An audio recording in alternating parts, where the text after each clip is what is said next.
காசாவில் தெற்கு பகுதியில் இருந்து சொந்த ஊர்களுக்கு திரும்பும் பாலஸ்தீனியர்கள் இஸ்ரேல் படையினரின் எந்தவித சோதனையும் இன்றி அனுமதிக்கப்படுகின்றனர். இஸ்ரேல் ஹமாஸ் இடையே ஏற்பட்ட போர் நிறுத்த ஒப்பந்தத்தை தொடர்ந்து இருதரப்பும் பணைய கைதிகளை படிப்படியாக விடுவித்து வருகிறது. இதுவரை 5 முறை பணைய கைதிகள் பரிமாற்றம் நடந்துள்ளது.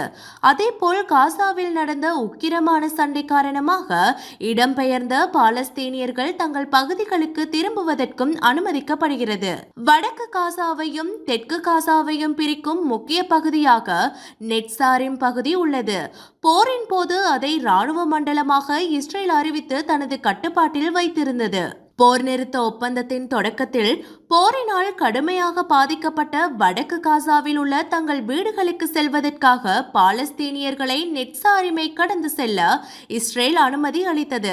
இந்நிலையில் நெட்சாரிம் பாதையில் இருந்து இஸ்ரேல் தனது படைகளை நேற்று திரும்ப பெற்றுள்ளது. அங்கிருந்து காசா முனையின் கிழக்கு எல்லையில் இஸ்ரேல் உருவாக்கிய இராணுவ மண்டலத்திற்கு படைகள் திரும்பியுள்ளன. இதனால் தெற்கில் இருந்து சொந்த ஊர்களுக்கு திரும்பும் பாலஸ்தீனியர்கள் இஸ்ரேல் படையினரின் எந்தவித சோதனையும் இன்றி அனுமதிக்கப்படுகின்றனர். 42 நாட்கள் நீடிக்கும் வகையிலான போர் நிறுத்தம் பாதியை கடந்துவிட்டது.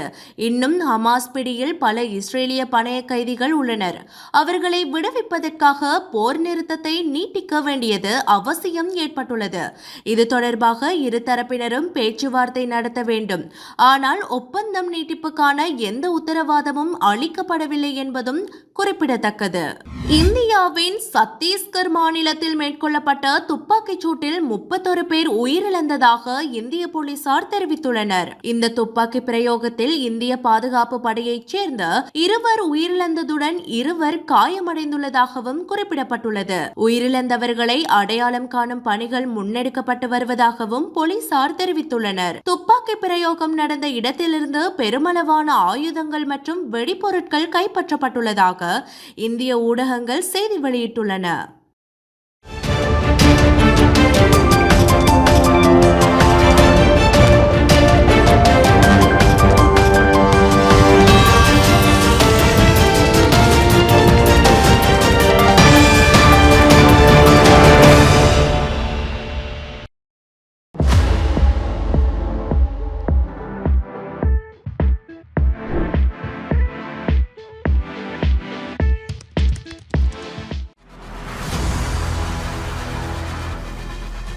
இலங்கையின் முதல் நிலை முதற்கர செய்தி வழங்குனர் வீரகேசரியின் குறுந்தகவல் செய்திகளை உடனுக்குடன் தமிழில் பெற்றுக்கொள்ள டயலாக் வலையமைப்பிலிருந்து REG இடைவெளி வீக்கி என்று பதிவிட்டு 87 960 என்ற எண்ணுக்கு குறுஞ்செய்தி ஒன்றை அனுப்புங்கள்.